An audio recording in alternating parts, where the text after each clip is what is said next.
ഇന്ന് രാവിലെ തന്നെ ഫുൾ പവറിലായിരുന്നു, തിരക്കൊന്നും ഇല്ലാത്ത ഒരു അടിപൊളി ദിവസം. വീണ്ടും ജിമ്മിലോട്ടാണ്. ഇന്നലെ ഞാൻ ഒരു കസിനെ കൊണ്ടുപോയി, ഇന്ന് രണ്ടാമത്തെ കുട്ടി ഇതായിരിക്കും അടുത്തവൻ. ഞങ്ങൾ മൊത്തം കുടുംബത്തോടെ ജിമ്മിൽ പോകാൻ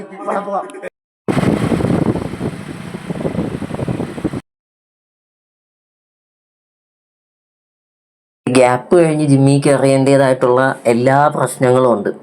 ഡമ്പലുകളൊന്നും ഇപ്പം പഴയ ഡമ്പലുകളല്ല, എല്ലാവർക്കും ഭാരം കൂടിയിരിക്കുന്നു.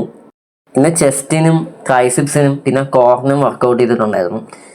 ഇന്ന് ട്രൈസിൻ്റെ ഏരിയ നോക്കുമ്പോൾ എൻ്റെ റൈറ്റ് ഹാൻഡ് കുറച്ച് ലെഫ്റ്റിനെ അപേക്ഷിച്ച് വീക്കായിട്ട് തോന്നി.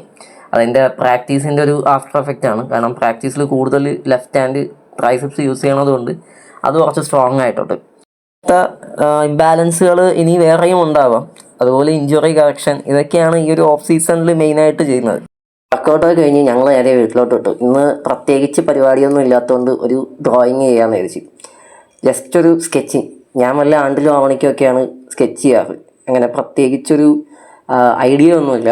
ഇവിടത്തുനിന്ന് തുടങ്ങുന്നു, മനസ്സിൽ വരുന്നത് എന്തോ അതിങ്ങനെ കുത്തിക്കുറച്ച് പോകുക എന്നുള്ളതാണ് എൻ്റെ ഒരു രീതി. അപ്പോൾ എല്ലാ ദിവസവും സ്കെച്ച് ചെയ്യണം, സ്കിൽ ഇമ്പ്രൂവ് ചെയ്യണമെന്നൊക്കെ ഉണ്ട്. പക്ഷേ എനിക്ക് അതിനുള്ള സമയമൊന്നും കിട്ടാറില്ല. Drawing and painting related videos നിങ്ങൾക്ക് കാണാൻ താല്പര്യമുണ്ട് എന്നുണ്ടെങ്കിൽ കമൻറ്റ് ചെയ്യുക ഗൈസ്. ഞാനത് ലോങ് വീഡിയോസ് ആയിട്ടായാലും ഷോർട്സ് ആയിട്ടായാലും ചെയ്യാവുന്നതായിരിക്കും. ഇനി ഇന്നത്തെ പരിപാടി ഇത്രയൊക്കെ ഉള്ളൂ. വീഡിയോ ഇവിടെ അവസാനിക്കുകയാണ്. അപ്പോൾ ഓക്കെ, ബൈ.